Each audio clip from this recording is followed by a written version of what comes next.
So, Hare Krishna, we are again assembled here to discuss and understand what is the Guru Tattva and how should we try to align ourselves with it. In today's discussion, we have assembled to remind ourselves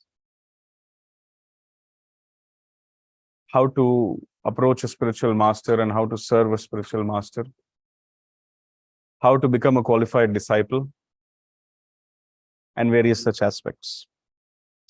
Specifically speaking, the topics which we are going to cover today are as follows. We will try to understand how spiritual master is a manifestation of Krishna. We'll try to understand what is the absolute necessity of initiation. We'll try to understand the qualifications of a spiritual master, the essential practices of establishing a relationship with a bona fide spiritual master. One approaches the Lord only via the spiritual master. We'll discuss what is the eternal identity of the spiritual master, how there is no difference between the Lord and the initiating and the instructing spiritual masters. We'll see how a spiritual master can enlighten even a dumb and an unintelligent disciple. What should be the mood while approaching and accepting a spiritual master for a disciple? How a disciple should be ready to lay down his own life to execute the will of the spiritual master. What happens to a disciple who doesn't have sufficient faith in the words of Guru? Can he attain success? Importance of remaining a fool in front of the spiritual master. We'll see how householder disciples should behave when in touch or after coming in touch with a spiritual master. We'll again try to revisit towards the end the purpose of initiation, how it is important not to be a burden on the spiritual master, how Vaishnavas, they don't want to accept unqualified disciples. We'll also see the qualifications for first and second initiations. And to end the discussion, we will see the absolute qualification for the initiation process. All these discussions are in line with the purports of Srila Prabhupada. So we'll just try to read the various purports and have a discussion as and when needed. So I'll be sharing my screen also for those who want to refer. Having a notebook will be very helpful.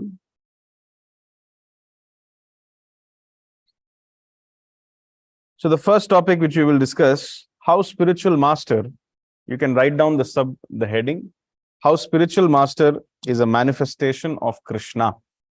And then you can write down the verses which we are referring today. So this is from the Caitanya Charitamrit.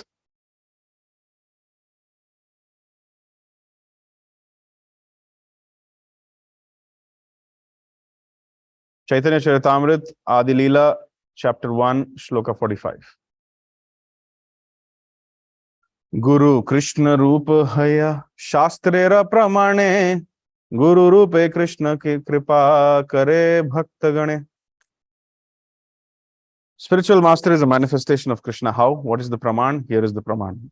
According to the deliberate opinion of all revealed scriptures, the spiritual master is non-different from Krishna. Lord Krishna, in the form of spiritual master, delivers his devotees. Purport: the relationship of a disciple with his spiritual master is as good as his relationship with the Supreme Lord. A spiritual master always represents himself as the humblest servitor of the personality of Godhead, but the disciple must look upon him as the manifested representation of Godhead. So what does this mean? Even in the Guru Ashtakam every day we sing, Sakshat Dharitvena Samasta Shastra Uktas Tatha Bhav Yatha Eva Sadbhihi Kintu Prabhor Priya Eva Tasya Vande Guru Shri Charana Aravind. So Krishna delivers the living entities in the form of the spiritual master. However, this does not mean that Guru is Krishna. Krishna has manifested himself through Guru. Guru should be respected as good as Krishna, in fact, even more than Krishna. However, Guru is not Krishna. But Krishna has come in the form of Guru. This is a very subtle point which all of us should understand. The difference between Guru and Krishna, what is the difference? The difference is Krishna is all-knowing. Krishna is omniscient. Is Guru omniscient? Guru knows whatever Krishna wants him to know. Whatever it takes to take a disciple back home, back to Godhead, that much Guru knows. But if we start saying that Krishna knows everything and Guru also knows everything as much as Krishna, that is a sentimental representation of Guru. Krishna has manifested himself in the form of a Guru. He should be respected and served just like Krishna, if possible more than Krishna. But if a Guru starts thinking that I am Krishna, or if the disciples start thinking that Guru is Krishna, then that is an aparadha. This is something very, very serious which we should all understand. However, for all practical purposes, spiritual master is a manifestation of Krishna, not Krishna himself. This is something very, very serious business. That's why Srila Prabhupada says that only those people who are serious in their spiritual life should approach a spiritual master. What happens if we are not serious and just for fashion or just for out of peer pressure, we have accepted a spiritual master? Everybody is becoming his grace, her grace. Let me also become. That is not good. Spiritual master introduces the Jivatma to Krishna. He is a transparent via medium between Krishna and the Jivatma. Srila Prabhupada was asked once that, Srila Prabhupada, when we will come to the spiritual world, will we recognize you? Srila Prabhupada said, yes, that is my role. I will take you and put your hand in Krishna's hand and introduce you. Imagine if somebody has accepted a spiritual master who is not serious in Krishna consciousness, then Krishna will ask from the spiritual master that, why did you introduce me to him? When he is not serious in bhakti, when he doesn't want to serve me properly and serve the Vaishnavas properly, when he doesn't want to follow, when there is so much weakness of heart, why did you introduce such a person to me? At that time, what the Guru does, he remains silent. That I'm really sorry this happened. So we don't want to make our spiritual master feel sorry about us. Therefore, it is better to become serious and then approach a spiritual master. Next point which we want to discuss is absolute necessity for initiation. Now, some people say, I don't want to get initiated. I've just, without initiation or Harinam, anybody who chants Hare Krishna will go back home, back to Godhead. Harinam is powerful enough to deliver me. Yes, Harinam is powerful enough to deliver you and take you back to Godhead. But then what is the absolute necessity of an initiation? The absolute necessity of initiation is that one has to learn the art of surrender to Krishna by first surrendering to Guru and the representatives of Guru. And this is very much highlighted by Krishna himself in the Bhagavad Gita. He tells what is the absolute necessity for initiation. The absolute necessity is chapter 4, shloka number 34. Tadvidhi pranipatena pariprashnena sevaya upadekshanti te jnanam jnaninas tattva darshinaha. You see, translation is, just try to learn the truth by approaching a spiritual master. It is not possible to learn the truth without approaching the spiritual master. And then what needs to be done? Inquire from him submissively and render service to him. The self-realized souls can impart knowledge unto you because they have seen the truth.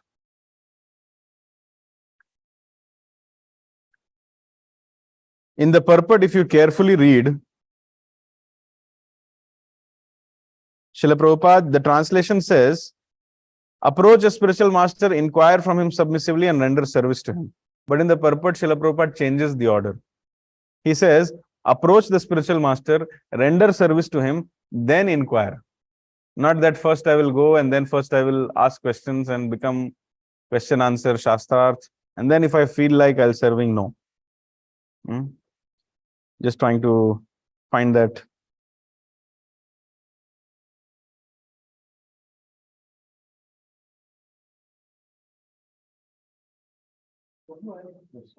Yes, see, 1 second. We'll take questions after some time.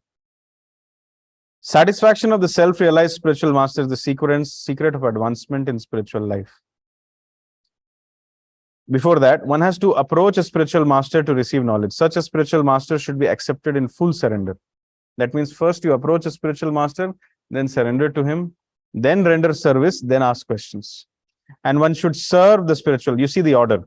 Approach, surrender, then serve the spiritual master without false prestige. Try to satisfy him, and then come to the inquiry and submission phase. This is a very, very serious point which all of us should understand. It's absolutely mandatory to accept initiation, approach a spiritual master, surrender to him, render service to him, make inquiries from him, and then take a formal initiation where you are 100% sure that he has accepted me, where you are in a formal way telling him that from now you are the Lord of my life, and you have to, and you please take care of me.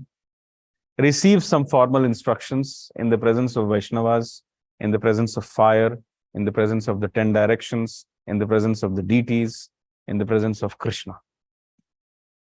This is absolutely necessary. And this is how it works. This whole process of initiation or satisfying a spiritual master, trying to follow a spiritual master, begins when we try to surrender to him, serve him, and then ask questions. Point to be noted, asking questions to someone will help us in our spiritual life only when we have served that person. Spiritual life is not a TV talk show where I will just move around finding all the Mahabhagavats and asking them various questions. They will not, the answers to those questions will not penetrate into our heart and try and make a change of consciousness within us. It is not possible. The change of consciousness generally happens when we serve a particular person. When we serve Srila Prabhupada, and then when we try to, that means when we surrender to him, follow his instructions. Following the instructions of an Acharya is the way to serve him. So when we serve a particular person, try to please him and then ask questions, then whatever answers they give, they have an impact of easily changing our consciousness. Of course, there have been Mahabhagavats like Srila Prabhupada. Even if someone has not served them, simply by their potency, they can elevate anybody. But the general principle is that one should first serve.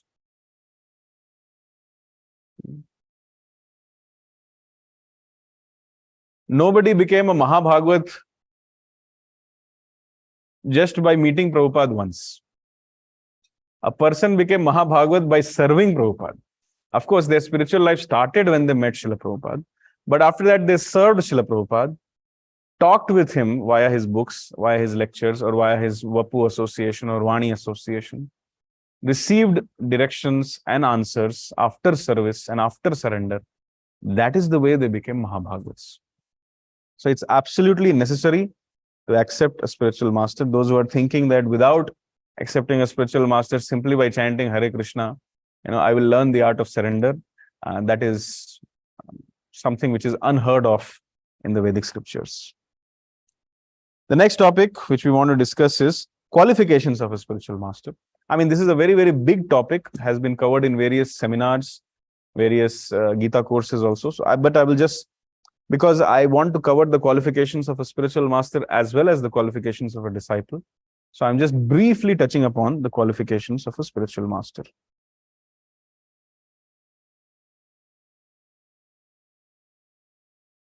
This is the primary qualification of a spiritual master.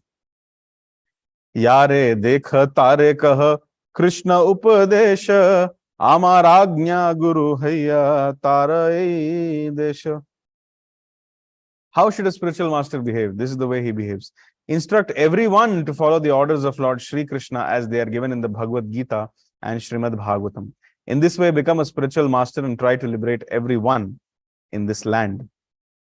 And Prabhupada writes a very, very beautiful purpose in which he is explaining how, even if one is not fully qualified as an acharya, but if they accept the instructions of Lord Caitanya in their life, and if they have served a bona fide spiritual master themselves, then on the strength of the instructions which they have received from their bona fide spiritual master and Lord Caitanya, they are qualified to go all around the world and repeat whatever they have heard from their Guru and Lord Caitanya in line with the Bhagavad Gita and Bhagavatam.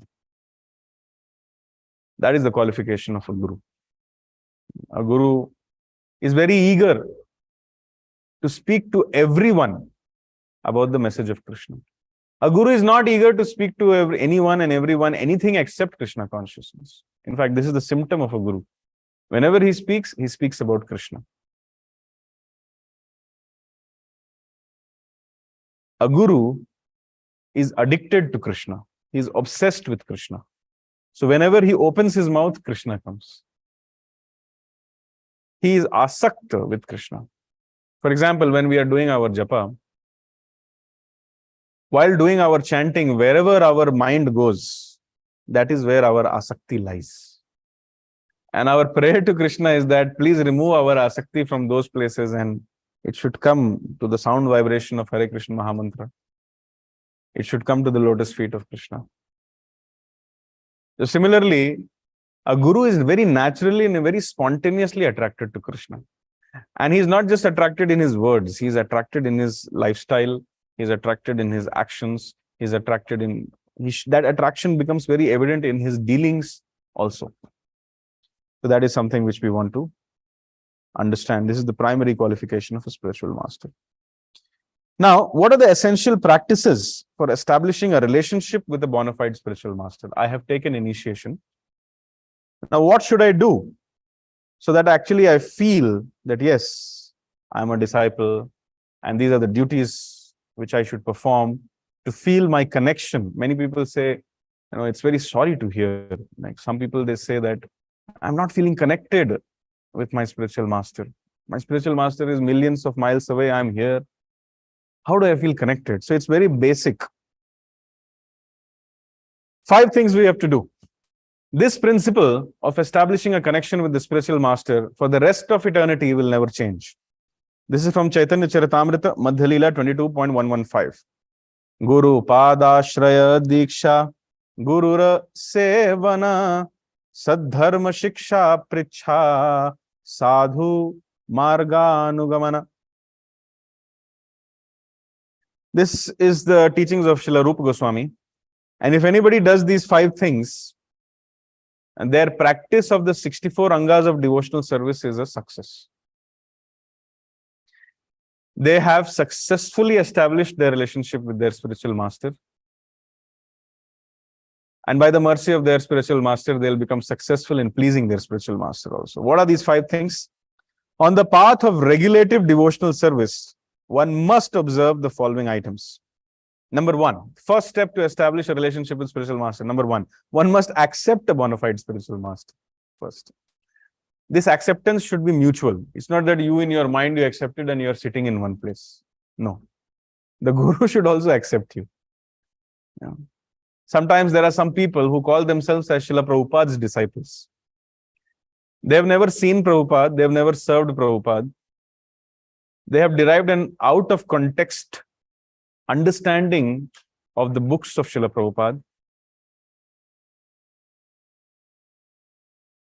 They say that they are disciples of Srila Prabhupada, but they have no way in which they can show or prove that Srila Prabhupada has also accepted them. That's why it's very important to have a Prakat Guru. I cannot say that I have accepted initiation from Srila Rupa Goswami. Or maybe I have accepted initiation from directly Ved Vyas. Why Rupa Goswami? Rupa Goswami is studying Ved Vyas. Directly I am Ved Vyas disciple. Yes. So I am a Ved Vyas disciple. I am a disciple of Krishna only. I am a disciple of Lord Krishna, or I am a disciple of Ved Vyas. I am a disciple of Narad Muni. Ved Vyas disciple, spiritual master is Narad Muni. I am a disciple of Narad Muni. We can't make such statements. Everybody has to be sure. Just like when people get married. Why do they get married in amongst a crowd? Because there is some proof that yes, I got married. And the expense is so much. Next time, if they want to separate or do something, considering the expenditure and the melodrama, they think twice. Phir se kaun karega ye sab, adjust karke, let's pass it on. So similarly, there has to be a proof of everything. When we accept initiation according to time, place, and circumstances in the Brahma, Madhya, Gaudiya, ISKCON Sampradaya, the Vaishnavas are there, the Guru is there, the God brothers are there, the Yagya fire is there, the holy fire is there, the demigods are there, Krishna is there. They are all proof. At least so many people are there to say, yes, he has accepted. And Guru is giving and we are taking. There is no confusion. It's very, very clear. So that kind of clarity should be there. So again, going back, first step is to accept a formal initiation from a bona fide spiritual master. Number two, the second step to establish a relationship with spiritual master is one must accept initiation from him. Number three, one must serve him. We cannot be disciples just in words.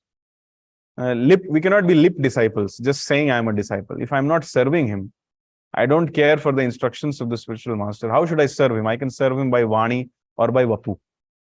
Now, Vapu association is very difficult because the spiritual master is traveling. So at least I should hear the Vani and try to serve him through the Vani. This service is very, very important. If I'm not serving the Guru or not making any of his instructions, my life and soul, I will always feel I'm not connected to Guru. Fourth point, one must receive instructions from the spiritual master and make inquiries in order to learn devotional service. So we have to receive instructions. It may not be personal instructions. One can receive instructions from a lecture. One can receive instructions from seniors where the Guru has expressed his desire. That cannot be. For example, none of us have met Bhaktivinoda Thakur, but we can receive the instructions of Bhaktivinoda Thakur from the teachings of Prabhupada.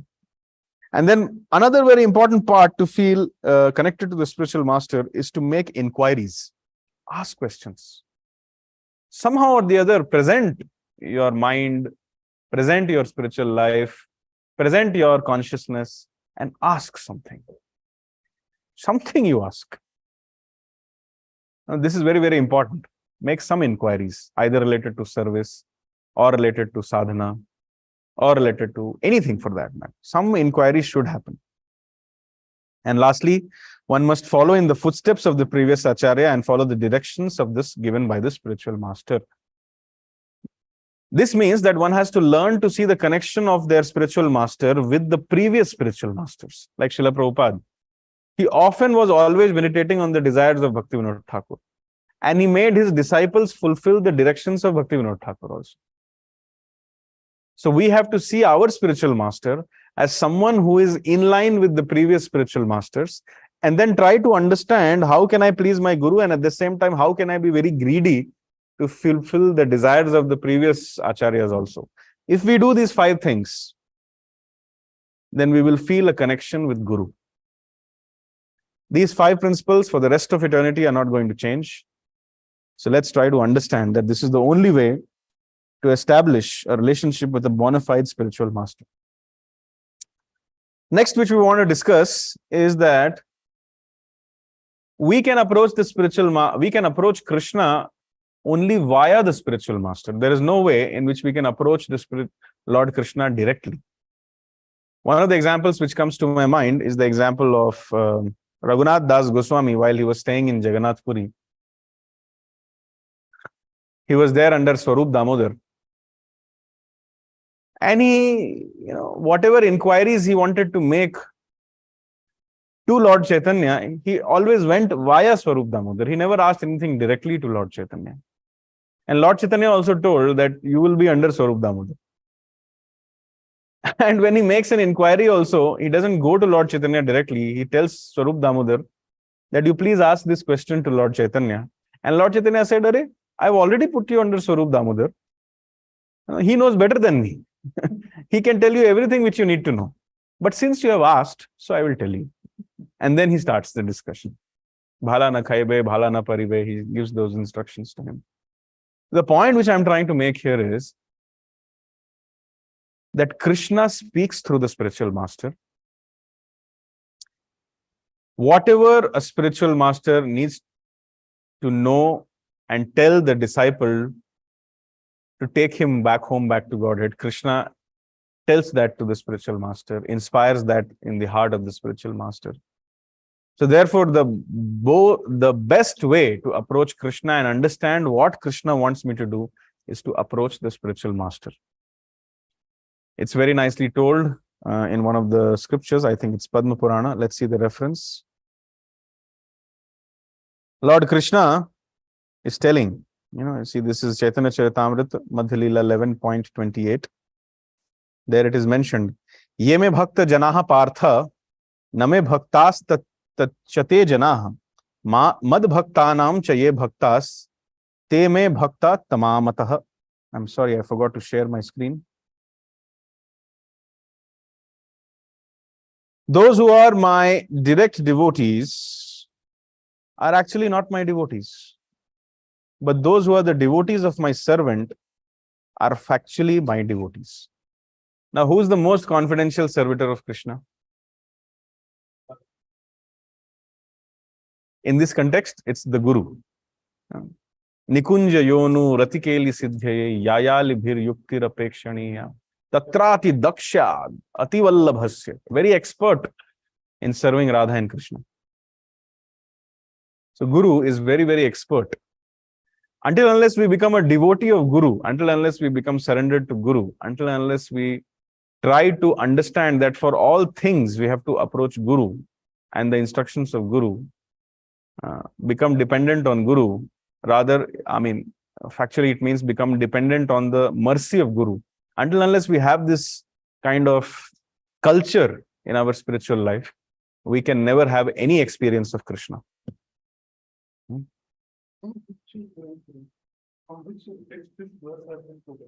This has been from Adi Purana, and this is also quoted in Laghu Bhagavatamrita. Okay. So now we have discussed four aspects: how spiritual master is a manifestation of Krishna.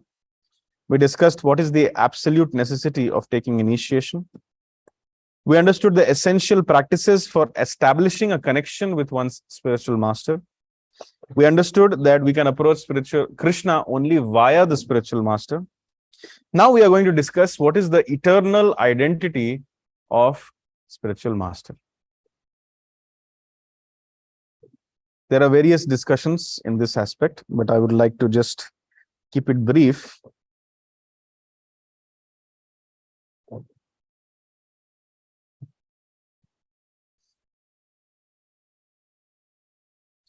Guru Kripa Rupa Haya Shastrera Pramane Guru Rupa Krishna Kripa Karena Bhaktagane. This we have already referred, but still we are referring again. In regard of the absolute identity of the spiritual master.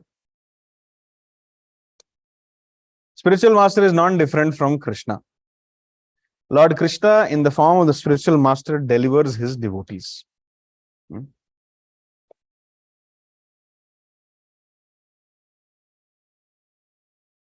There is another verse in the Guru Puja regarding the eternal identity of the spiritual master. Chakshudan dilojai janme janme prabhu sai. He has enlightened me in my heart as far as transcendental knowledge is concerned. Chakshudan dilojai. Janme janme prabhu sai. Life after life, he is my master. And it is a fact that if the disciple is not able to finish his Krishna consciousness, the guru has to come back. Suppose I am an unchaste disciple and I have taken a vow कि हम नहीं सुधरेंगे. I will not perform Krishna consciousness properly. Does this mean that the guru will keep coming back life after life to take me out from the house of a prostitute every life? Does this mean that?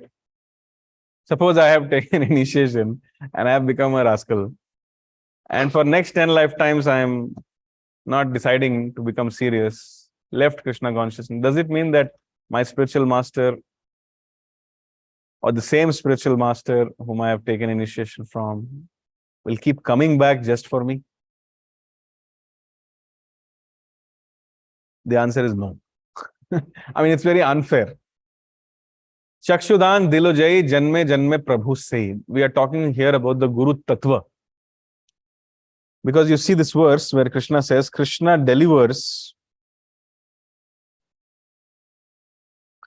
Lord Krishna, in the form of the spiritual master, delivers his devotees. And Krishna is known to be Bahurupi. He accepts various forms. So Guru Tattva means, I know a particular example where this I read in one of the Back to Godhead magazines. A case of reincarnation had come in ISKCON, where there was one of the brahmacharis who was a book distributor.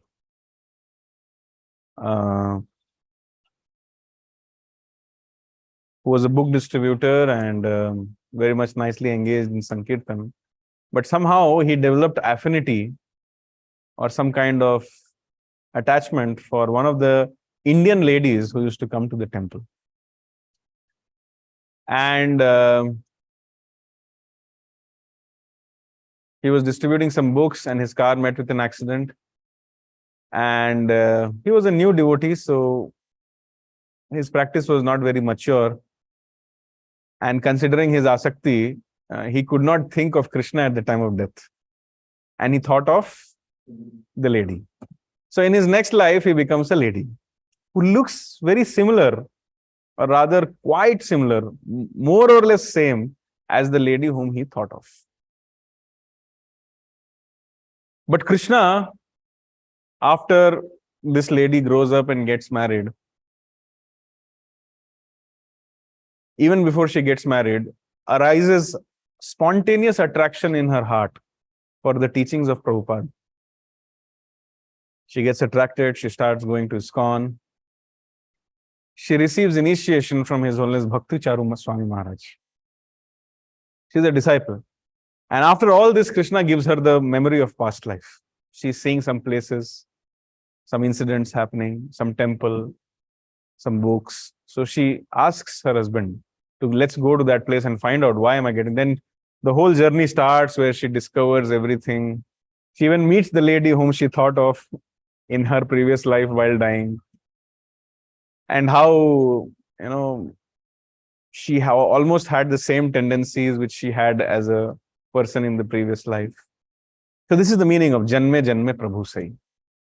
The Guru Tattva means the teachings of Lord Krishna, which were represented by Prabhupada. And in this life, she got connected to a representative of Prabhupada. Janme Janme Prabhu Sai. But this is not a good example. We are not meant for doing all these things. We are meant for training our minds in such a way. See, Krishna is there, Prabhupada is there, the sincere followers of Prabhupada are there to take care of us.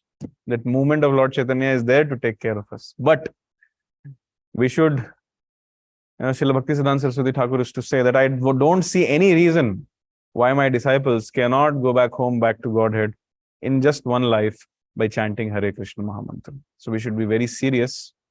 We should not become a burden on Guru. Try to become as sincere as possible. Now, in regard of the eternal identity of the spiritual master, another point which we should note, that one should never disrespect the spiritual master. This is from Srimad Bhagavatam actually, 11.17.27. Acharyam mam vijanyan navamanyeta karhichit namartya buddhaya suyeta sarvadeva mayo guruhu. One should know the Acharya as myself and never disrespect him in any way.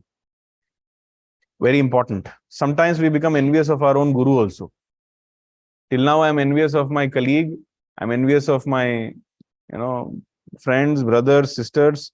But now I'm envy of guru also. So one should not envy him or the guru, thinking him of an ordinary man, for he is the representative of all demigods. This verse is from Srimad Bhagavatam 11th canto, while Krishna was talking to Uddhava. See, Lord was specifically instructing how a brahmachari should behave under the care of spiritual master. A spiritual master is not an enjoyer of the facilities offered by disciples. He's like a parent. Without the attentive service of his parents, a child cannot grow to manhood. Similarly, without the care of a spiritual master, one cannot rise to the plane of transcendental service. This point we should all understand. Just like without being grateful to Krishna, one cannot offenselessly chant the holy name. Similarly, without being grateful all the time, 365 days, 24/7 to Guru, one can never come to the platform of serving Krishna. So there's no question of disrespecting the spiritual master. Now, there's another very important point which I want to discuss in this regard. The point which I want to say that there is no difference between Krishna and Guru. There is no difference between Krishna and Diksha Guru. There is no difference between Krishna and Shiksha Guru. So the point which I'm trying to say is, the Lord manifests himself as Shiksha Guru and Diksha Guru, and both have to be respected equally. Here is the Praman. Chaitanya Charitamrita Adi Leela 1.47. Shiksha Guru Keta Jani Krishnera Swarupa Antaryame Bhakta Shrestha Eidui Rupa. One should know the instructing spiritual master to be the personality of Krishna. 2 verses before we saw how we should consider the initiating spiritual master to be a manifestation of Krishna. But here it says one should know the instructing spiritual master also to be the personality of Krishna. Lord Krishna manifests himself as the super soul and as the greatest devotee of the Lord. Let's read this purport. It's a very nice purport.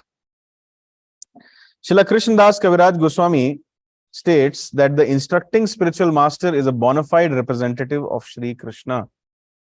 Sri Krishna himself teaches us as the instructing spiritual master from within and without. From within, he teaches as Paramatma, our constant companion, and from without, he teaches from the Bhagavad Gita as the instructing spiritual master.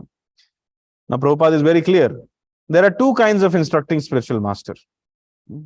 One is the liberated person fully absorbed in meditation in devotional service, and the other who invokes disciples' spiritual consciousness by means of relevant instructions. So we all have 2 kinds of gurus in our life, the Mahabhagavat Guru and the Sadhak Guru. I'll repeat. There are 2 kinds of instructing spiritual masters. One is the liberated person fully absorbed in meditation in devotional service, and the other is he who invokes the disciples' spiritual consciousness by means of relevant instructions. Thus, the instructions in the science of devotion are differentiated in terms of objective and subjective ways of understanding. The Acharya, in true sense of term, who is authorized to deliver Krishna, enriches the disciple with full spiritual knowledge and thus awakens him to the activities of devotional service. So the point which we are trying to make here is, we should consider, Bhaktivinoda Thakur has set the standard that both Diksha Guru and Shiksha Guru should be treated as important equal manifestations of Krishna. We should not get into the pitfalls. There are some pitfalls in the life of a disciple. We should not have these pitfalls that Diksha Guru is more important for me. He has taken my karma of millions of lifetimes, so I will surrender only to him. And the other Shiksha Gurus whom I have, they are like, they'll come and go based on genuine circumstances or non-genuine circumstances. I will, change or move around or do Guru Tyag or something. I don't know what all. That is not suggested. Similarly, there is another pitfall or another apasampradaya which says that it is the Shiksha Guru who has invoked the spiritual consciousness in me. What has the Guru done? He just met me once. What has Diksha Guru done? He has just met me once and given some beads. My Guru taught me how to chant, the Shiksha Guru. He taught me how to honor prasadam. He taught me how to wear dhoti, kurta, swadi. So I am, for all practical purposes, I am surrendered to Shiksha Guru. So both are wrong. Giving more importance to Diksha Guru and less to Shiksha Guru is wrong. Similarly, giving more importance to Shiksha Guru and less to Diksha Guru is wrong. They have to be worshipped and served equally as equal manifestations of Krishna. Those who do not understand this subtle aspect of spiritual life, they fall for these various pitfalls. Now, the next point which I want to discuss is something very hope-giving. The spiritual master can enlighten even a dull-headed or an unintelligent disciple. Especially in Kali Yuga, it is very, very relevant. We are all very manda sumanda mate. I mean, at least I am. There may be some people who are not manda sumanda, so please forgive me. This is from Srimad Bhagavatam. I was inspired to speak on this topic when I read this verse. Kapil Dev is talking to Mother Devahuti. He says, or rather Mother Devahuti is talking to Kapil Dev. She says, "My dear son, after all, I am a woman. It is very difficult for me to understand the absolute truth because my intelligence is not very great. But if you will kindly explain it to me, even though I am not very intelligent, I can understand it and thereby feel transcendental happiness." Now, this can be our position also. This, of course, Mother Devahuti is humble, so she is speaking like this. But this can be our position, that even though I am not very intelligent, but if, dear Guru, dear Srila Prabhupada, dear sincere followers of Srila Prabhupada, if you will kindly explain it to me, I am not very intelligent, I am dumb, but if you will kindly explain it to me, I can also understand it. This should be the mood. Let's read the purport. Knowledge of the absolute truth is not very easily understood by ordinary, less intelligent men. But if the spiritual master is kind enough to the disciple, however unintelligent the disciple may be, there's no limit. One cannot say that, this person is seriously unqualified. He cannot accept a guru also. No. However unintelligent the disciple may be, I repeat, if the spiritual master is kind enough to the disciple, however unintelligent the disciple may be, then by the divine grace of the spiritual master, everything is revealed. Vishwanath Chakravarti Thakur therefore says, Yasya prasadat, by the mercy of the spiritual master, the mercy of Supreme Personality of Godhead, Bhagavad Prasadaha is revealed. When I was reading this verse, I made note of this point, that however unintelligent the disciple may be, if he does not disrespect the Guru, and if he serves the Guru nicely, and if the Guru feels happy by the seva and becomes kind enough to the disciple, then by the divine grace of the spiritual master, the source of which is coming from Krishna, everything will be revealed. Devahuti requested her great son to be merciful towards her because she was a less intelligent person. By the grace of Kapila Deva, it was quite possible for her to understand the absolute truth, even though the subject matter is very difficult for ordinary persons. So we are all in the category of ordinary people, having taken birth in Kali Yuga, having found our occupation in cities like Bangalore. We are highly, highly unintelligent and dull and dumb. And if there is any other word, you please tell me. But we should have full faith that if we can kindly serve the spiritual master, the Guru Tattva, very nicely, kindly follow the instructions, kindly not become envious or not disobey, kindly not lose faith in the instructions of the spiritual masters, then by the divine grace, however unintelligent we are, we will progress in Krishna consciousness. Now let's see what is the mood to accept a spiritual master.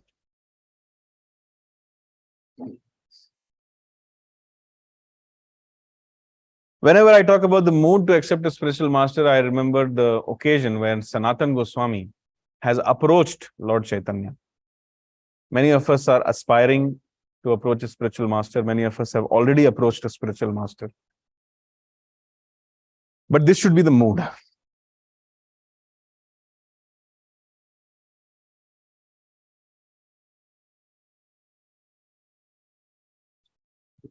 This is from Teachings of Lord Caitanya, chapter 3, Teachings to Sanatana Goswami. First, Sanatana fell at the feet of Lord Caitanya and with great humility asked about his own real identity. So one should not go to the Guru to ask how is the weather, or whether I should invest in this stock or not, whether I should change my job or not. We should not approach Guru for all this. This is the reason why we should approach. Sanatana Goswami is telling, I was born in a lower family. Sanatana said, my associations are all abominable and I am fallen and the most wretched of mankind. This is not the truth. Sanatana Goswami is being humble. They were the best of the Brahmanas. My associations are all abominable. I am fallen, most wretched of mankind.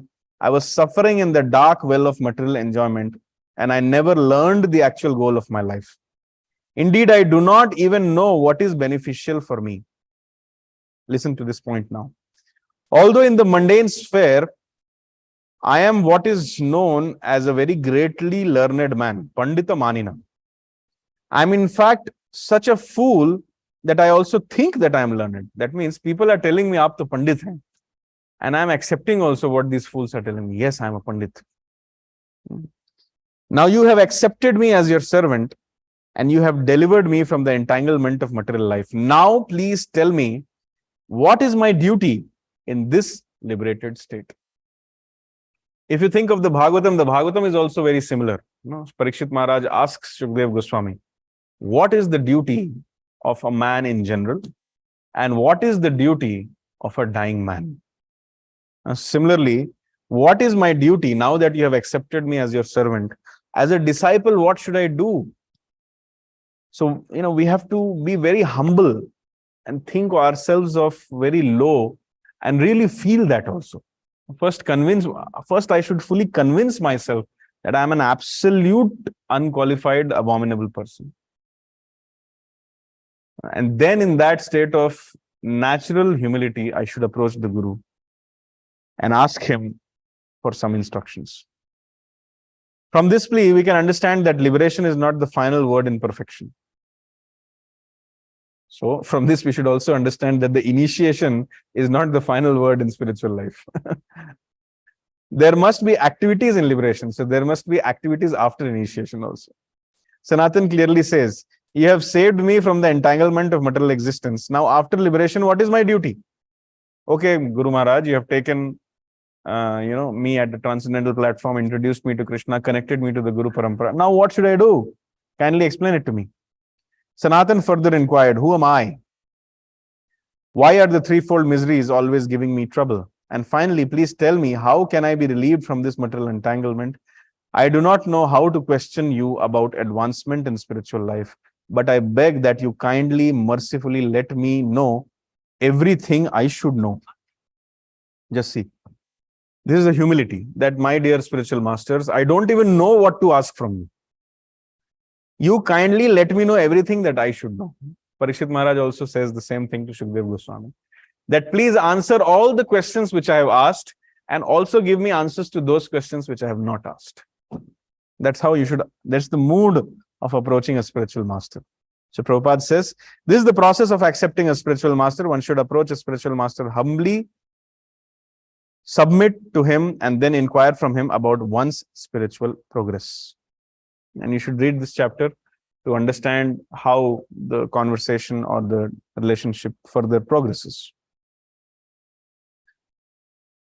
Now, a disciple, especially after receiving initiation, should be ready to lay down their lives to execute the order of spiritual master. Best example is Srila Prabhupada.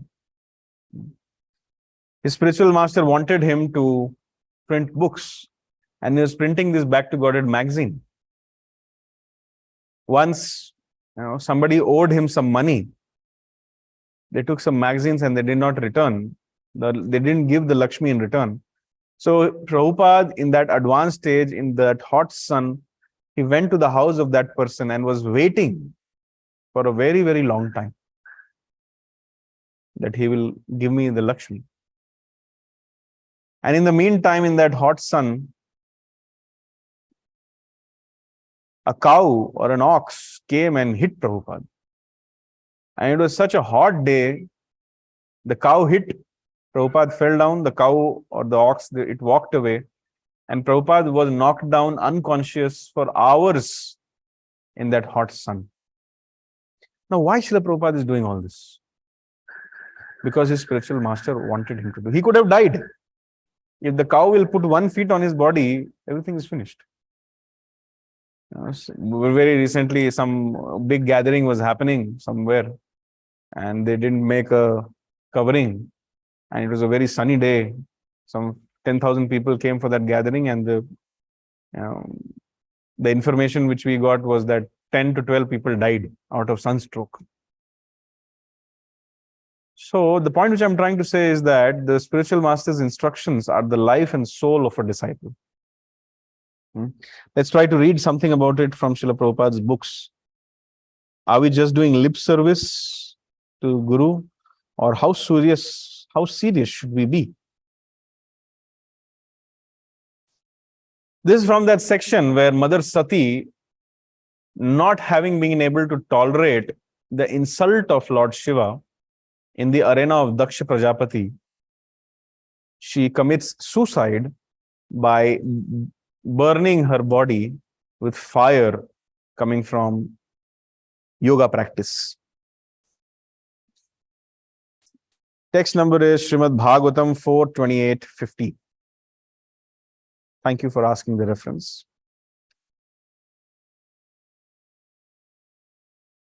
The point which I'm trying to say is that the disciple should be prepared to lay down his life to execute the will of spiritual master. And let's try to read in that regard.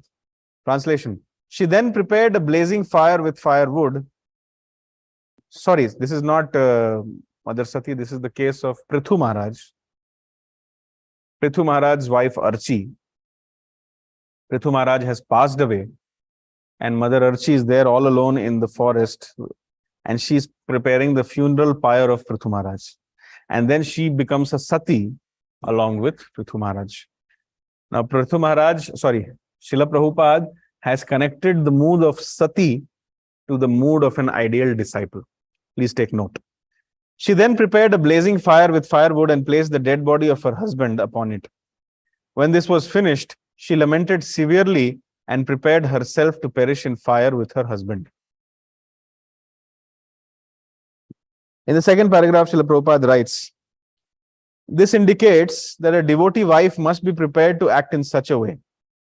Similarly, this is the point which I want to highlight. Similarly, a devoted disciple of the spiritual master would rather die with the spiritual master than fail to execute spiritual master's mission. This literally means that if Guru has given me some instruction and I am not in a mood to execute that, so if the Guru has passed away, then I should also die. Once the Guru leaves, in the Bhagavatam, they are always asking this question. Vedvyas is asking the question to Narad Muni that when your spiritual masters left you, what did you do? Sutta Goswami is asking, Shaunakadi Rishis are asking Sutta Goswami that when Narada left Vedvyas, what did Vedvyas do? In the presence of spiritual master, everybody is an ideal disciple. But when spiritual master leaves the planet, what should the disciple do? What should be his mood like?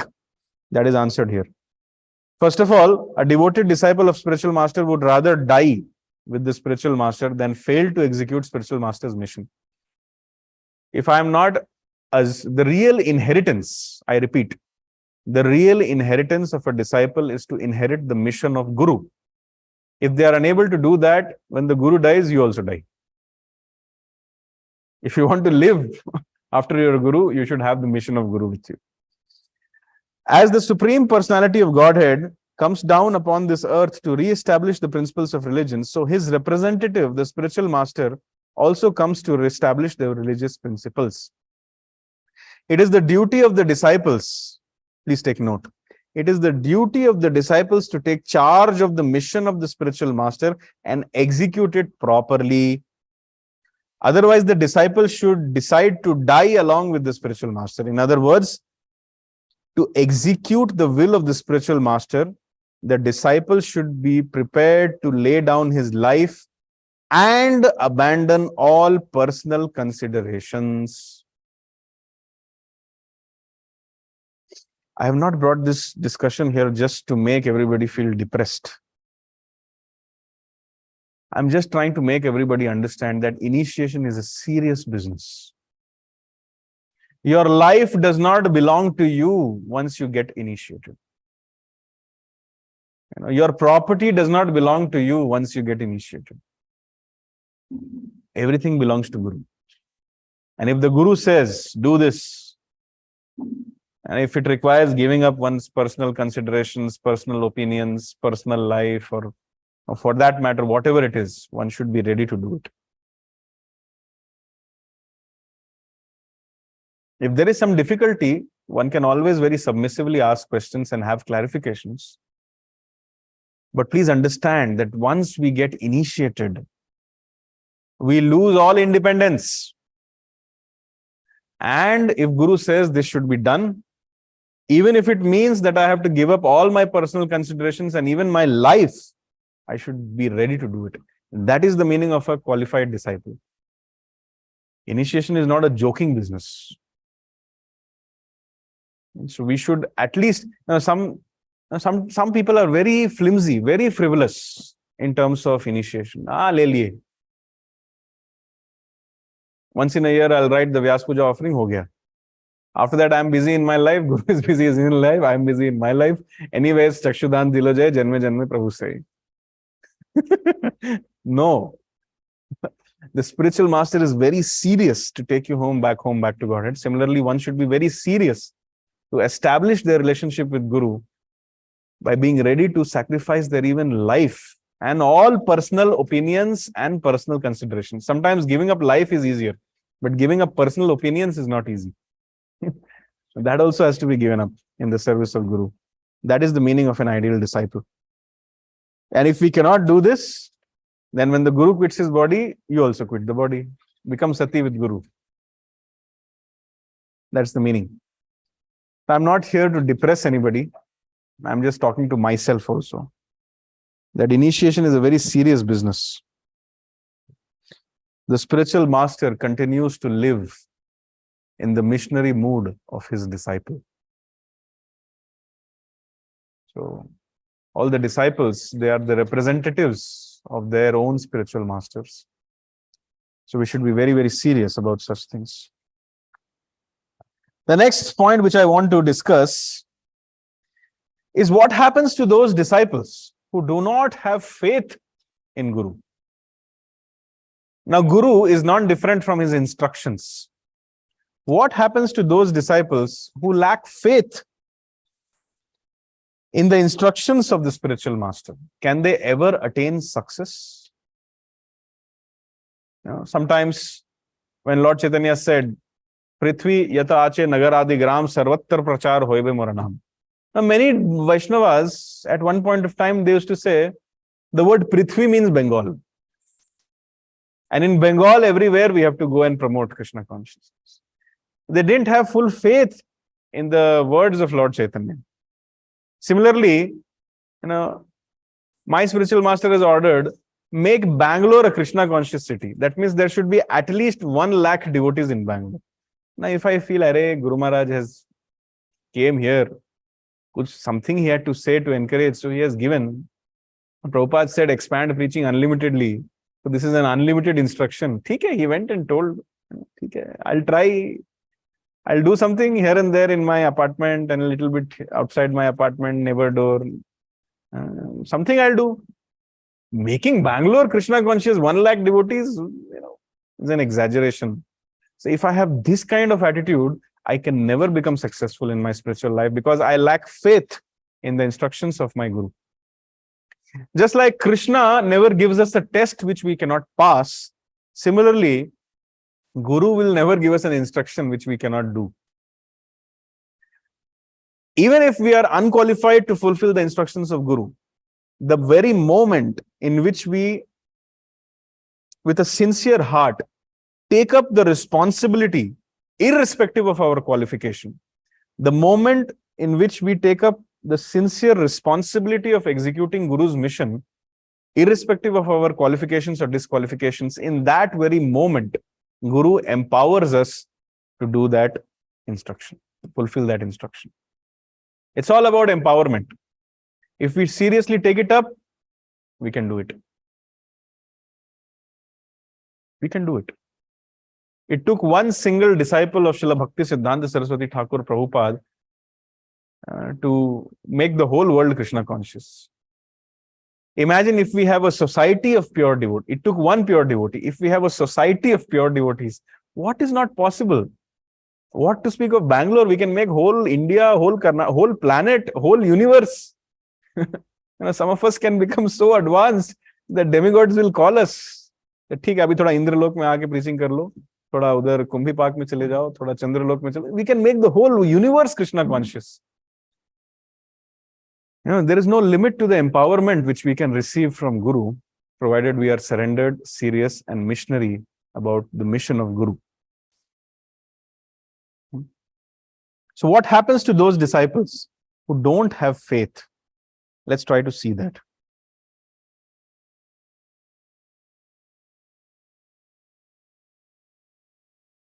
This is from Teachings of Lord Caitanya, chapter 19. Lord Caitanya said that his spiritual master told him, "It is very good that you have attained such a perfectional stage of love of Godhead. Because of your attainment, I am very much obliged to you." Point to be noted. How can we please our spiritual master? By developing devotional qualifications, by developing Vaishnav qualities, we can please our spiritual masters. So if we can develop rati, taste, in the process of chanting Hare Krishna, we will please our Guru. And that's what Lord Chaitanya is hinting through this qualification. Sometimes, somebody, says that, oh, just see, I have opened so many temples, I have made so many devotees, and I have bought so much donation, and I have cultivated so many people like this, like that, and I'm very proud. I have done so much seva. The question is, have you given up your lusty desires? The question is, have you developed any Vaishnav etiquette? The question is, have you developed any Vaishnav quality? Have you developed any taste in chanting Hare Krishna? This is something which will please the spiritual master. Even if we are not able to do, see the example of that squirrel. What was the capacity of that squirrel to serve Lord Ram when in comparison to Hanuman? Absolutely infinitesimal capacity. But because the squirrel developed a devotional quality, a Vaishnav quality of serving, therefore the squirrel pleased Lord Ram as much as Hanuman.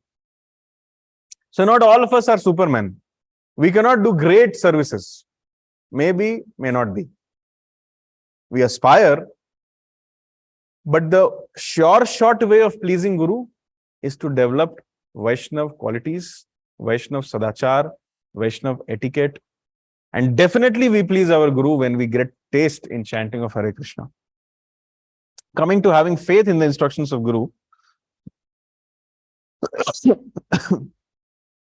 Lord Chaitanya's spiritual master Ishwar Puri is telling him, it is very good that you have attained such a perfectional stage of love of Godhead.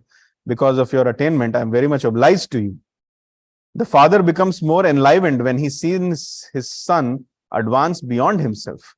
Similarly, the spiritual master takes more pleasure in seeing his disciple advance seeing his disciple advance than in advancing himself. That means if the spiritual master sees my disciple has become more advanced, spiritual master feels happy. Thus, Lord Chaitanya's spiritual master blessed him, telling him to dance, sing, and propagate this Sankirtan movement by instructing everybody or by instructing people about Krishna and try to deliver them from nescience. So we are inheriting this instruction. We all have to dance,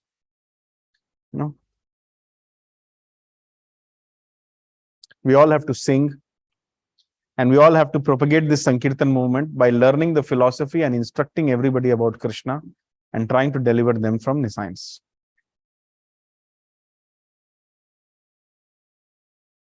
Now, Lord Chaitanya further informed Prakashananda Saraswati. What did he say? Because I have full faith in my spiritual master's words, I am always engaged in chanting Hare Krishna, Krishna Krishna, Hare Hare, Hare Rama, Rama Rama, Hare Hare. I do not exactly know how I have become just like a madman, but I believe the name of Krishna has induced me. I realize that transcendental pleasure derived from chanting Hare Krishna, Krishna Krishna, Hare Hare, Hare Rama, Rama Rama, Hare Hare is just like an ocean. In comparison, all other pleasures, including the pleasure of impersonal realization, are like shallow water in channels. Now, what Prabhupada is saying? It appears from the talks of Lord Chaitanya that a person who cannot keep faith in the words of the spiritual master and who acts independently cannot get desired success in chanting Hare Krishna. So if someone has, somebody is chanting Hare Krishna 64 rounds every day, but Guru has given them some instruction and they don't have faith in the instructions of Guru, then their japa can also not save them. But if they have faith in the instructions of Guru, everything will become perfect. So our point was, what is the hope for such a disciple who lacks faith in the instructions of spiritual master? The answer is, there is no hope for such a person. Until he develops faith, there is no hope. In fact, those who don't have faith in the instructions of spiritual master, they are guilty of considering the spiritual master as an ordinary man. The third offense to the holy name is to disobey the orders of the spiritual master and considering him as an ordinary person. And those who commit this offense, they will never be successful in chanting Hare Krishna. Now, the next point which I want to discuss is, one must remain a fool before the Guru. Especially in Kali Yuga Jivas, there is a tendency to become over smart and try to show that I know more than you. Let's see Lord Chaitanya, the Supreme Personality of Godhead, who actually knows everything and knows more than everybody, behaved in front of his Guru.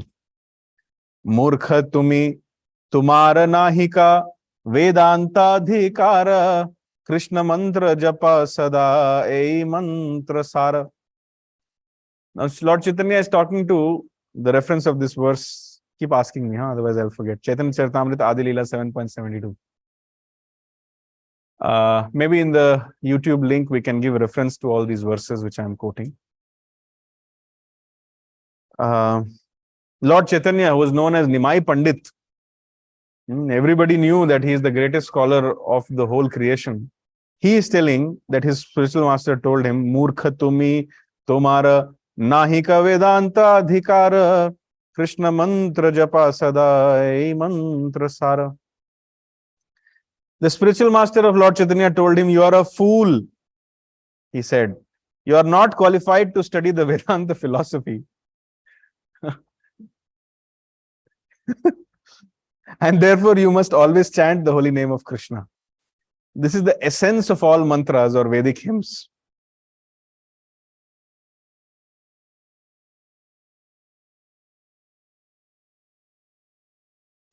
I'm just trying to see where Srila Prabhupada has gone in ecstasy while writing the purport.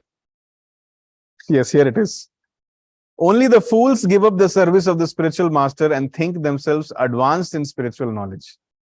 In order to check such fools, Chaitanya Mahaprabhu himself presented as the perfect example of how to be a disciple.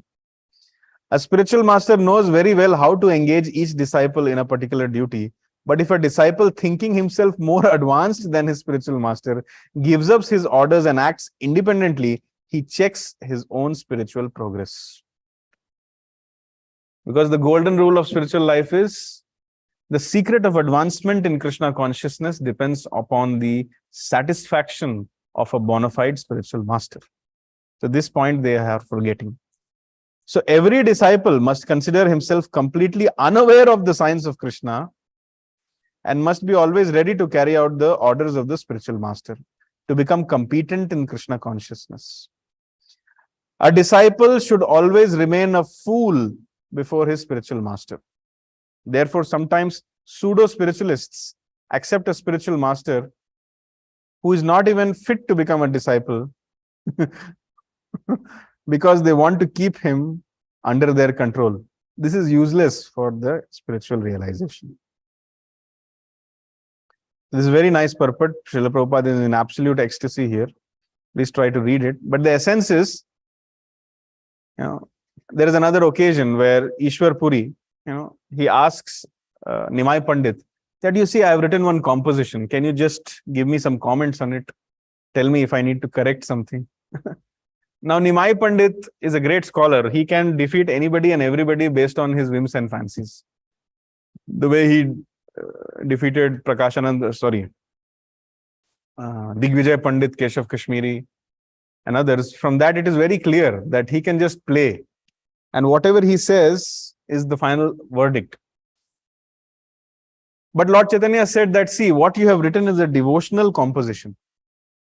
And nobody has a right to find flaws in devotional composition. Therefore, anything about Krishna, even if it is imperfect, is accepted by those who are thoroughly honest. So Lord Chaitanya said in devotional compositions, we cannot find any imperfections. But spiritual master ordered him, no, you have to examine.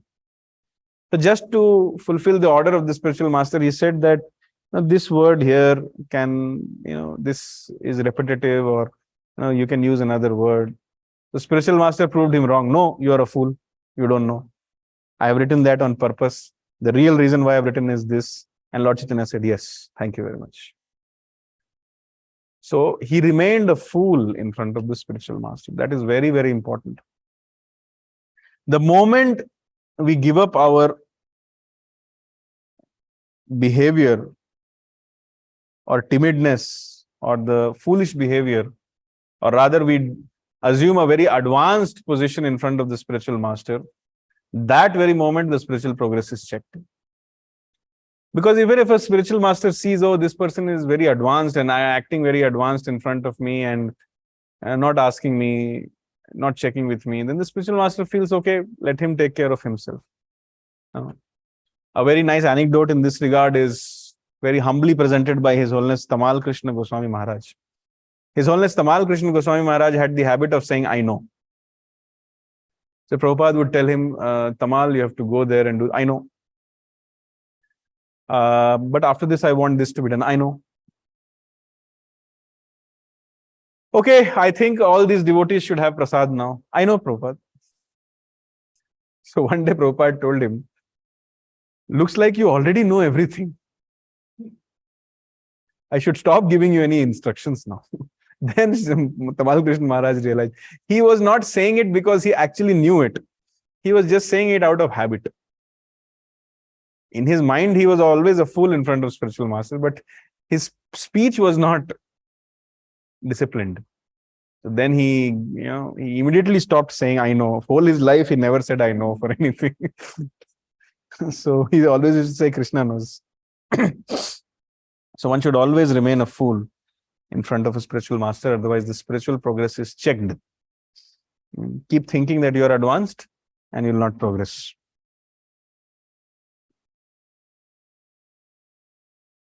Now, I would like to discuss the purpose of initiation. There is one aspect of discussion which is related to householders, In fact, it's an open secret. I should discuss that also, because 99% of people in ISKCON are householders. And it is our duty as sincere followers of Prabhupada to speak about this, that householders or householder disciples should indulge in sex life only in accordance with the order of Guru. This is what it means to take initiation. Guru not only has control over your life and your possessions, but he has control over your sex life also. That is the meaning of taking initiation. And if you are not prepared to do this, think about taking initiation. This is one of my inspirations to become a brahmachari, that I don't have this problem only. At least as of now, Maya is not in my pockets. Anytime she can make me bewildered. All devotees should bless me. I'm presenting this verse to all of you because this is a very, very least discussed topic in ISKCON. But it is something which all spiritual masters want. Some say directly, some say do not, some do not say directly. Some ask this via a form, or some ask this via a portal. But every spiritual master wants all their Grihastha disciples to become Goswamis. So therefore, I have taken this opportunity to present this verse from the 7th canto, 12th chapter, shloka number 11, that householder disciples should indulge in sex life only in accordance with the order of Guru. That means take permission of Guru by Garbdan Samskar. Translation. All rules and regulations apply equally to householder and a sannyasi, the member of the renounced order of life. The Grihastha, however, is given permission by the spiritual master to indulge in sex life in the period favorable for procreation. That means one has to take permission of Guru before trying to engage with the partner, husband or wife, with a desire for child. Even that has to be done after taking permission. Purport. It is sometimes misunderstood that a Grihastha, a householder, is permitted to indulge in sex at any time. This is a wrong conception of Grihastha life. In spiritual life, whether one is a Grihastha, Vanaprastha, Sannyasi or a Brahmachari, everyone is under the control of the spiritual master. For Brahmacharis and Sannyasis, there are strong restrictions on sexual indulgence. Basically, there is no sexual indulgence. Similarly, there are strong restrictions on Grihasthas. Grihasthas should indulge in sex life only in accordance with the order of the Guru. Therefore, it is mentioned here that one must follow the orders of the spiritual master. Guru vrittir vikalpena. When the spiritual master orders, the Grihastha may accept sex life. This is confirmed in Bhagavad Gita 7.11. Dharma viruddhu bhuteshu kamosmi. Indulgence in sex life without disobedience to the religious rules and regulations constitutes a religious principle. The Grihastha is allowed to indulge in sex life during a period favorable for procreation and in accordance with the spiritual master's order. If the spiritual master orders allow a Grihastha to engage in sex life a particular time, then a Grihastha may do so. Otherwise, if the spiritual master orders against it, the Grihastha should abstain. There's something very serious. I do not have the adhikar to discuss all these things, but as a matter of service, I'm discussing all these things. The Grihastha must obtain permission from the spiritual master to observe the ritualistic ceremony of Garbdan Samskar. This I want to talk. All Grihasthas should beget children, as many as possible, not just 1 or 2, at least 5 to 10, but do Garbdan Samskar. One of the reasons why parents don't want children is because they have an artificial lifestyle, and because it's very difficult to handle children. Because the child is the replication of my own mind. Now my mind is a demon. My child is a demon. But if I do Garbdan Samskar, I will get Vaikuntha children in my family. Now, in such children, even if you have 10 children, they'll not bother you so much also. Vaikuntha children or children obtained via Garbdan Samskar, they have a completely different consciousness. And if somebody does not have an artificial lifestyle, if somebody wants to just train the children nicely so that they can go back home, back to Godhead, then every grihastha should have at least 10 children obtained by Gardhan Samskar, not just one or two. Because if you give birth to 10 children, 2 will become sannyasis. And then they'll lead the movement further. How will the future brahmacharis and sannyasis come from? Where will they come from? They'll drop from the sky. How will the deity worship standard in ISKCON go up? Our second generation, third generation children have to do. How will the preaching expand? We need lion preachers. And where will they come from? From the streets, from the Qualif PGs, from the apartment communities or the corporate lane of departments. They will come from Gardhan Samskar begotten by sincere Goswami Grihasthas. So therefore, Grihasthas have a great responsibility as far as the future of ISKCON is concerned. I want to really very openly speak about this, that everybody should engage in Gardhan Samskar. That is the right way of getting children, under the permission of Guru. Then your sex life becomes glorious. Otherwise, everything is a waste of time. A Brahmana generally remains a brahmachari throughout his entire life. But although some Brahmanas become grihasthas and indulge in sex life, they do so under the complete control of the spiritual master. The Kshatriya is allowed to marry more than one wife, but this also must be done in accordance with the instructions of the spiritual master. It is not that because one is a grihastha, he may marry as many times as he likes and indulge in sex life as he likes. This is not spiritual life. In spiritual life, one must conduct one's whole life under the guidance of the Guru. Only one who executes his spiritual master, his spiritual life under the direction of the spiritual master can achieve the mercy of Krishna. I repeat, only one who executes his spiritual life under the direction of the spiritual master can achieve the mercy of Krishna. Yasya prasadat bhagavad prasado. If one desires to advance in spiritual life, but he acts whimsically, not following the orders of the spiritual master, he has no shelter. Yasya prasadan nagatihi kutopi. Without spiritual master's order, even the grihastha should not engage in sex life. This was a very touchy topic, but I wanted to touch it because it is important. This is the standard of Prabhupada. This is the standard of our Guru Parampara. Now, the next thing is the purpose of initiation. The purpose of initiation is very nice. This is from Chaitanya Charitamrita 9. Madhya Leela 9.61.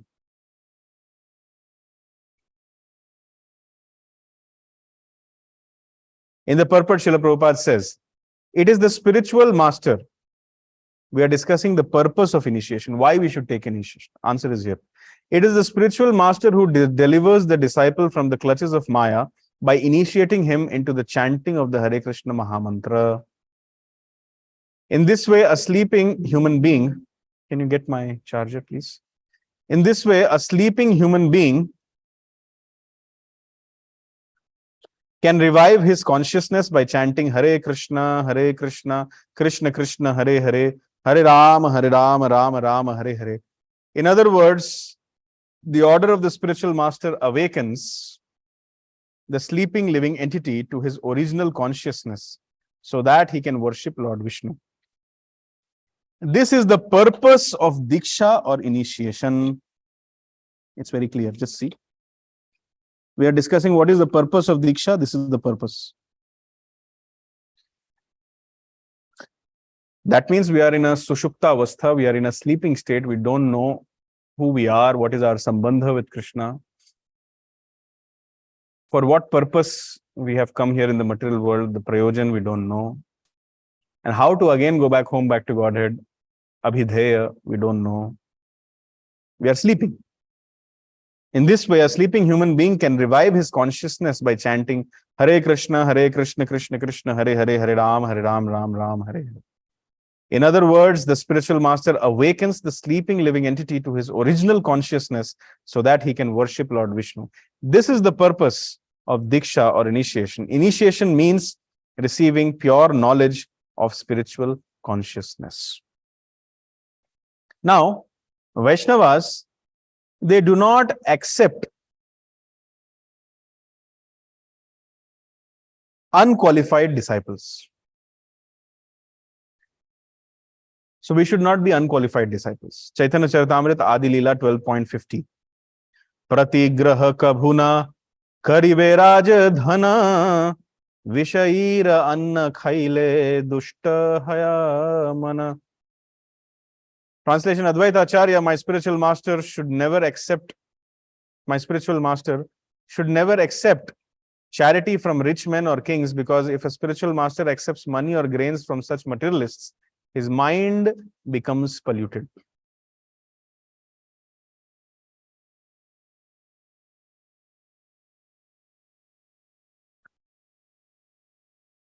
It is very risky to accept food or money from materialistic persons, for such acceptance pollutes the mind of the charity's recipient.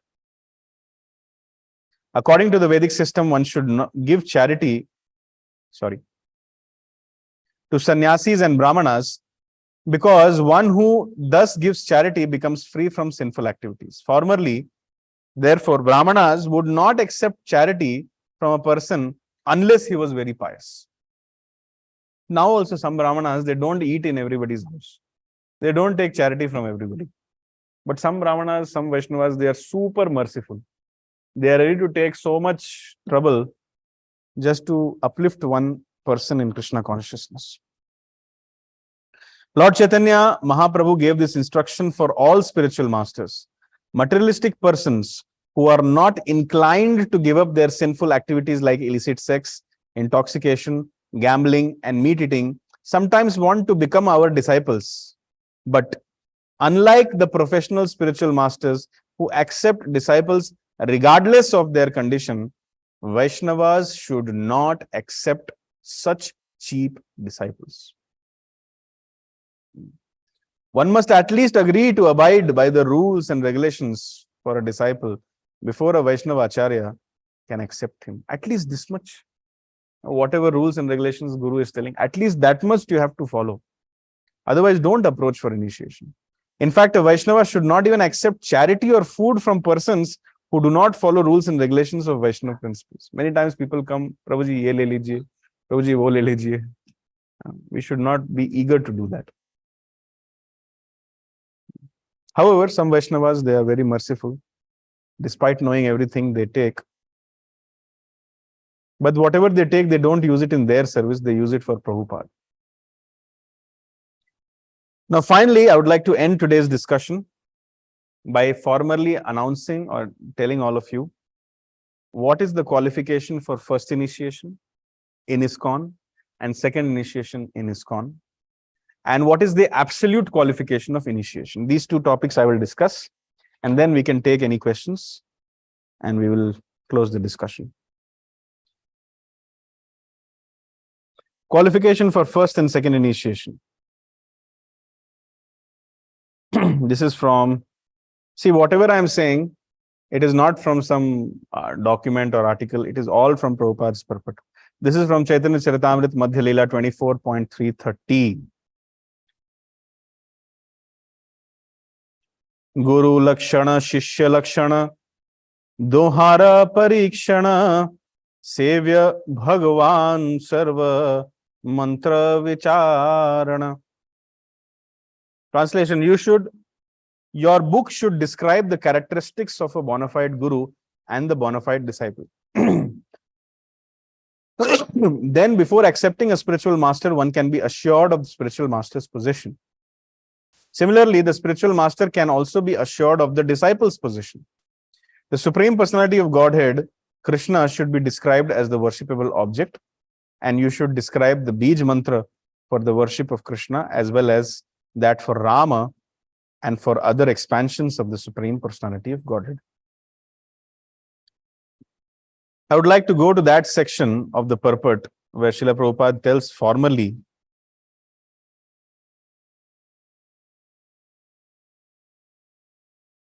the qualifications of getting initiation. A disciple's qualification, I'm reading this section. A disciple's qualification must be observed by the spiritual master before he is accepted as a disciple. In our Krishna consciousness movement, requirement is that one must be prepared to give up the 4 pillars of sinful life: illicit sex, meat eating, intoxication, and gambling. In the Western countries, especially, we first observe whether a potential disciple is prepared to follow the regulative principles. Then he is given a name of a Vaishnav servant and is initiated to chant the Hare Krishna Mahamantra at least 16 rounds daily.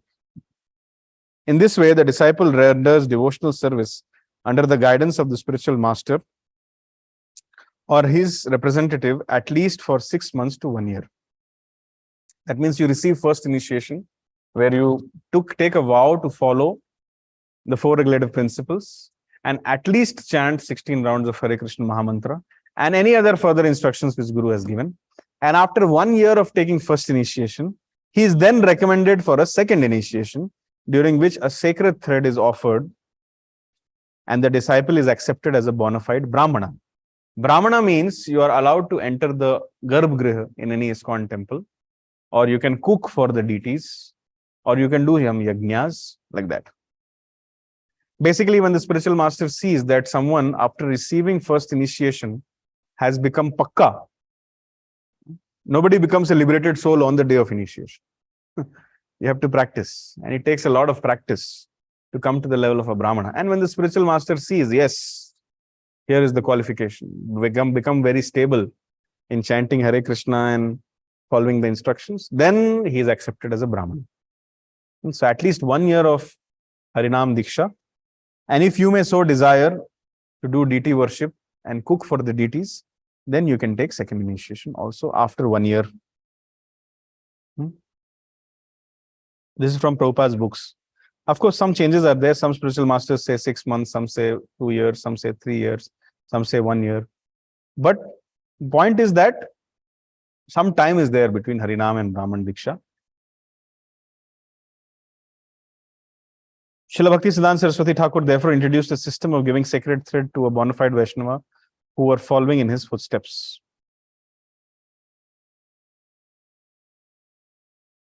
Okay. And the last topic for today's discussion is, what is the absolute qualification for initiation? I have highlighted and kept here. This is from, most of my references today are from Chaitanya Charitamrita, but one reference from a very basic book. In the preface of this book, Nectar of Instruction, Srila Prabhupada said that this book is meant for neophytes. So anybody who thinks that they are very advanced in Krishna consciousness, they may skip this book. But for those who think that they are neophytes, should definitely read this book and try to follow it to the letter. This is Nectar of Instruction, verse number 5. Very nice verse. Krishneti yasya giritam manasadriyeta dikshasti chet pranatibhischa bhajantamisham shushrusaya bhajana vignya mananya manya nindadi shunyam hridam ipsita sangalabdhya. Rupa Goswami is telling how we should respect. One should mentally honor the devotee who chants the holy name of Lord Krishna. One should offer humble obeisances to the devotee who has undergone spiritual initiation, Diksha, and is engaged in worshipping the deity. And one should associate with and faithfully serve that pure devotee who is advanced in undeviated devotional service and whose heart is completely devoid of the propensity to criticize others. In the purport of this verse, Srila Prabhupada says, what is the qualification for initiation? This is the summum bonum of this entire seminar.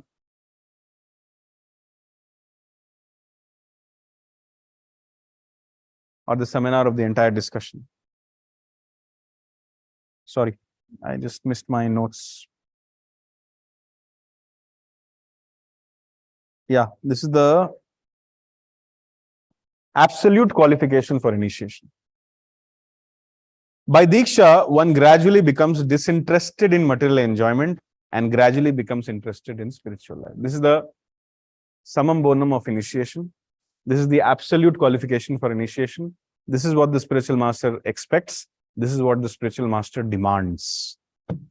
That gradually, not on the day of initiation only, but gradually, one becomes disinterested in material enjoyment and becomes interested gradually in spiritual life. Prabhupada has used the word gradually in 2 times in this verse, in this purport.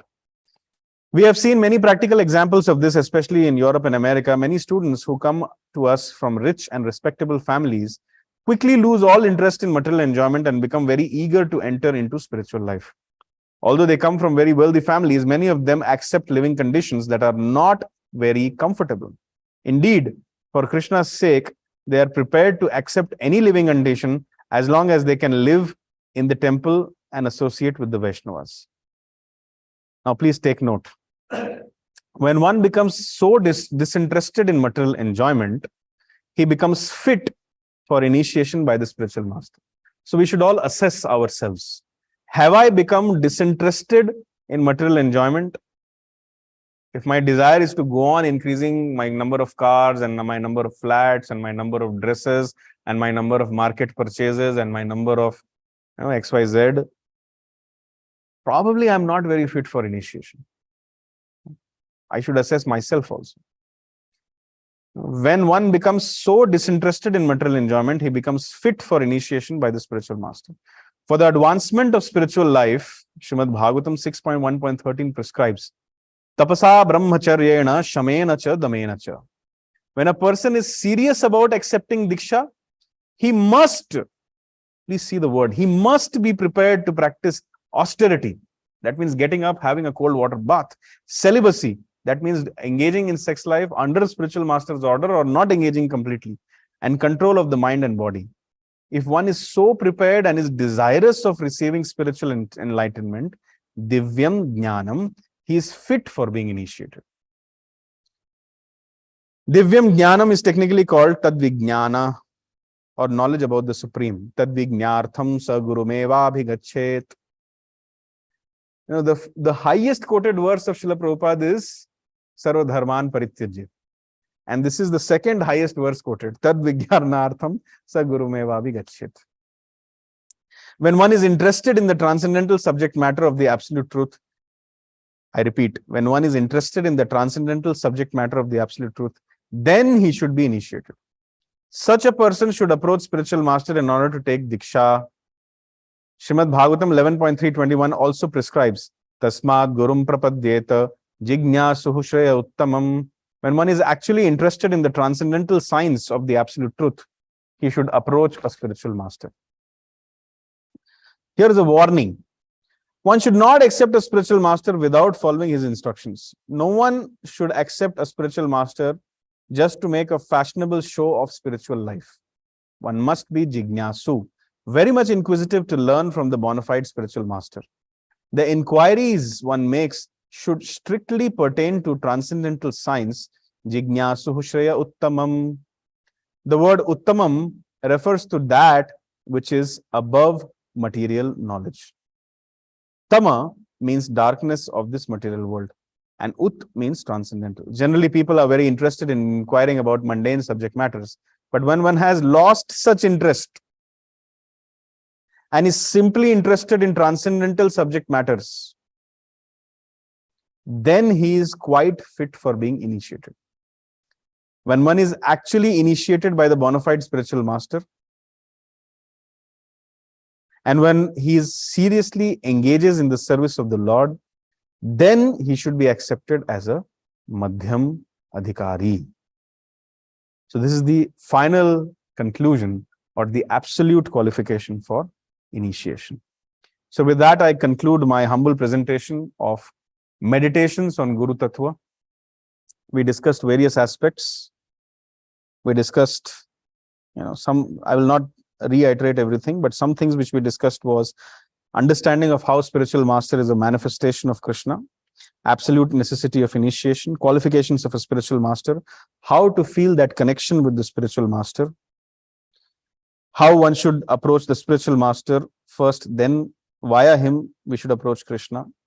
We discussed the eternal identity of spiritual master and the importance of equally worshipping and serving and respecting Shiksha Guru, Diksha Guru, and Krishna. We understood what is the mood of accepting a spiritual master, how serious a disciple should be in regards to executing the instructions of the spiritual master So much so that one should be eager to lay down his life also.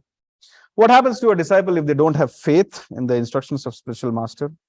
Importance of remaining a fool before the guru. Householder disciples should indulge in sex life only in accordance with the order of guru. Then we discussed purpose of initiation, how we should not be an unqualified disciple because gurus are not obliged to accept unqualified disciples. We saw what is the qualification of first and second initiation in ISKCON. And finally, we saw what Srila Prabhupada really means by initiation and when a disciple should consider and assess himself to be fit for initiation according to Srila Prabhupada. So with that, we conclude today's discussion. If there are any questions or comments, they are welcome.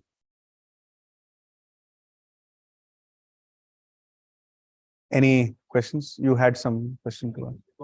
It got answered? Okay. Anybody who is online would like to have any clarifications? So what we will do, we'll put down all these points in the description of the video, along with the verse number references, so that later on, if somebody wants to refer, they can refer. So my intention in having this discussion was to make, primarily it was for me to recommit myself to my own spiritual masters and remind myself what it means to be a disciple. And in the way of these meditations, I also wanted to assist all of you so that you can understand what it means to be initiated or what it means to aspire for shelter, what it means to accept a guru, what it means to become fit for initiation. I just wanted to ensure that all of you understand how serious a business it is. My Guru Maharaj says that if one follows the instructions of their spiritual master, that means, and if they get initiated, that means it is their last life. And that is the potency of initiation. But at the same time, it's a double-edged sword. If somebody is nonsense and is not respectful to Guru or to the representatives of Guru, then they're probably not fit for initiation also. Harinam is sufficient to go back home, back to Godhead. But to learn the art of surrender, one must take initiation and sincerely follow the instructions of Guru. Gradually, one has to give up material sense enjoyment, and gradually one has to accept the shelter of Krishna and advance in spiritual life once they get initiated. Thank you very much. Hare Krishna, Krishna Krishna, Hare Hare, Hare Ram, Ram Ram, Hare Hare. Please forgive me if any of my statements or any of my discussions have been very forceful. My intention was not to hurt anybody's sentiments, but to just present what Srila Prabhupada expects from us, what the Guru Parampara expects from us. Thank you very much. Hare Krishna. Hare Krishna, Prabhuji. Dandavat Pranam. Thank you so much for a very useful session. Hare Krishna, Prabhuji. Dandavat Pranam. Thank you so much. Hare Krishna, Prabhuji.